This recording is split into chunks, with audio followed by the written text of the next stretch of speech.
అతడు వారిని చూచి, నేను కనిన ఈ కళ మీరును దయచేసి వినుడి. ఎవరు చెప్తారండి ఇంత ఒబీడియంట్గా? మన ద్వేషించే మనుషుల దగ్గరికి వెళ్ళి ప్లీజ్ మీరు వినండి అని అంటావా? పోరా బాబు నువ్వు పట్టించుకున్న వాళ్ళతో మనం ఎవరు మాట్లాడతామండి? మనకి ఎందుకు వచ్చిన వాళ్ళే, వాడు మళ్ళీ పట్టించుకున్నాడు, మనం ఎందుకు పట్టించుకోవాలి? ఈ మధ్య ఒక గొప్ప సిద్ధాంతం వస్తుంది, మనకేం అవసరం, వాళ్ళకి వెళ్ళినప్పుడు మనకెందుకు, వాళ్ళు మాట్లాడితే మాట్లాడదామని. ఇట్లా ఇట్లా తయారైపోయింది ఈ టైప్ మనుషులు అంత ఎక్కువ. మనం కూడా అదే టైప్ ఒక్కొక్కసారి. ఇప్పుడు కాదండి, ఇంతకుముందు ఏసీలో లేనప్పుడు, ఏసీలోకి వచ్చినప్పుడు మనం సరి చేసుకోవాలిగా. అయితే వాళ్ళు ఏమంటారు చూడండి, ఆయన దయచేసి వినుడి, అదేమనగా మనము చేనులోని పనులను కట్టుచుంటిమి. పనులంటే ఇప్పుడు రైతులు ఉంటారు, వాళ్ళు నాకు అంతగా తెలియదు, మా మావి రైతు. ఆయన పనులంటే ఏమంటారు, చిన్న చిన్న మొక్కలు అనుకుంటా, వాటిని కడతా ఉంటారు కదా, కట్టలు కట్టలు. ఇప్పుడు మనం తోటకూర, పాలకూర, చుక్కకూర ఇవన్నీ కట్టలు కట్టలు కట్టి మనకు అమ్ముతారు కదండి, అలాగే వాటిని కడతారేమో. పనులు మీకు తెలిస్తే నాకు మెసేజ్ చేయండి దయచేసి. పనులను కట్టుచుంటిమి, నా పన లేచి నిలుచుండగా మీ పనులు నా పనను చుట్టుకొని నా పనకు సాష్టాంగపడేనని చెప్పాను. ఏం చెప్తున్నాడు అక్కడ? అయ్యా అన్నా, మనం అందరము ఒక చేన్లో అంటే ఒక పొలంలో పనులు కడుతున్నామన్నా, కొన్ని కడుతున్నావు మొక్కలు లాంటివి. ఆ పనులు కడతంటే నా పనేమో లెగిసి నుంచుంది, స్ట్రైట్గా నుంచుంది, ఇలా నుంచున్నా నేను స్టాండ్ లాగా. మీ పని ఏం చేసింది తెలుసా? నా పన చుట్టూ ఇలా ఒక ఏమంటారు దాన్ని, పాకుడు చెట్టు లాగా ఇలాగా, ఏమంటారు వాటిని, హర్బ్స్ అంటారు, ష్రబ్స్ అంటారు, పాకే చెట్స్ ఉంటాయి కొన్ని, అవి పైకి పాకుతూ ఉంటాయి తీగలాగా.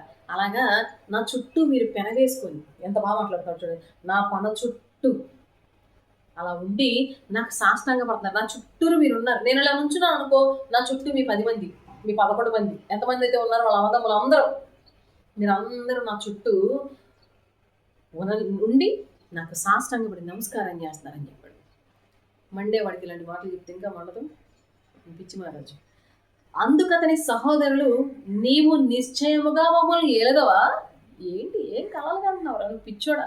అసలు నీ గురించి మేము ఆలోచించు, నువ్వు అంటేనే మాకు పిచ్చ కోపము పగ ఉంటుంది. అసలు నువ్వు ఎలా ఉన్నారు అని అడగము. ఏంటి నువ్వు మా మీద వెళ్తావా, మా మీద రాజు అవుతావా ఏంటి అని ఎంత సీరియస్ అవుతున్నారు. మా మీద నువ్వు అధికారి వగుదువా అని అతనితో చెప్పి, అతని కలలను బట్టి అతని మాటలను బట్టి అతని మీద మరింత పగబట్టింది. ఫస్ట్ పగబట్టారు, ఫస్ట్ స్టేజ్. తర్వాత మరీ పగబట్టారు. తర్వాత నెక్స్ట్ స్టేజ్ ఎక్కడికి వెళ్ళింది? మరింత పగబట్టింది. లెవెల్ పెంచుతున్నాడు మన యోసేపు గారు. వాళ్ళకి ఇంకా ఇదైపోతుంటే ఏదేళ్ళి ఇంకా చేస్తున్నాడు పాపం. అదైపోయింది. మరలా అతను ఇంకో పని చేస్తున్నాడు. 9వ వచనం చూడండి. అతడికి ఇంకొక కల కని తన సహోదరులకు తెలియచేసి, ఇదిగో నేను మరి ఒక కల కంటిది, నాకు ఇంకో కల వచ్చిందిరా బాబు, నన్ను చూడండి రా నాయన. అందులో సూర్య చంద్రులను 11 నక్షత్రములను నాకు సాగిలపడానని చెప్పింది. అందులో ఏం చెప్తున్నాడు? ఆ కళలోనంట సూర్యుడు, చంద్రుడు, 11 నక్షత్రాలు అంటే ఏంటి? వీళ్ళు మొత్తం వీళ్ళ నాన్నకి 12 మంది సంతానం. ఈ 12 మందిలో ఇతన్ని పక్కన పెట్టి మిగతా 11 మంది, 11 నక్షత్రాలు, సూర్యుడు, చంద్రుడు అండి, ఇవన్నీ నాకు శాస్త్రాంగ పడతాయిరా అని చెప్తున్నాడు. అతడు తన తండ్రితోనూ తన సహోదరులతోనూ అది తెలియచేసినప్పుడు అతని తండ్రి అతనితో, నీవు కనిన ఈ కళ ఏమిటి? ఏంట్రా, ఏం కలగన్నావు అసలు? వచ్చి నేను నీ తల్లియు నీ సహోదరులను నిశ్చయముగా వచ్చి నీకు సాష్టాంగ పడదామా అని అతన్ని గద్దించింది. ఏం మాట్లాడుతున్నావు? మేము వచ్చి నీకు దండం పెట్టడం ఏంట్రా? చెప్పు. నేను, మీ అమ్మ, మీ అన్నయ్యలు, మేమందరం వచ్చి నీకు సాష్టాంగ పడతామా? నీ సహోదరులు, అన్నదమ్ములు ఉన్నారు కదా అందరూ, మేమందరం వచ్చి నీకు సాష్టాంగ పడతామా అని గద్దిస్తాడు. అతని సహోదరులు అతని యందు అసూయపడింది. వాళ్ళు ఏం మాట్లాడలా, లోపల మండిపోతుంది. వాళ్ళ నాన్న ఉన్నాడు కాబట్టి మౌనంగా ఉన్నారు, కాకపోతే లోపల ఏం పెరిగింది? అసూయ పెరిగిపోతుంది. అతని సహోదరులు అతని యందు అసూయపడింది. అయితే అతని తండ్రి ఆ మాట జ్ఞాపకం ఉంచుకొనెను.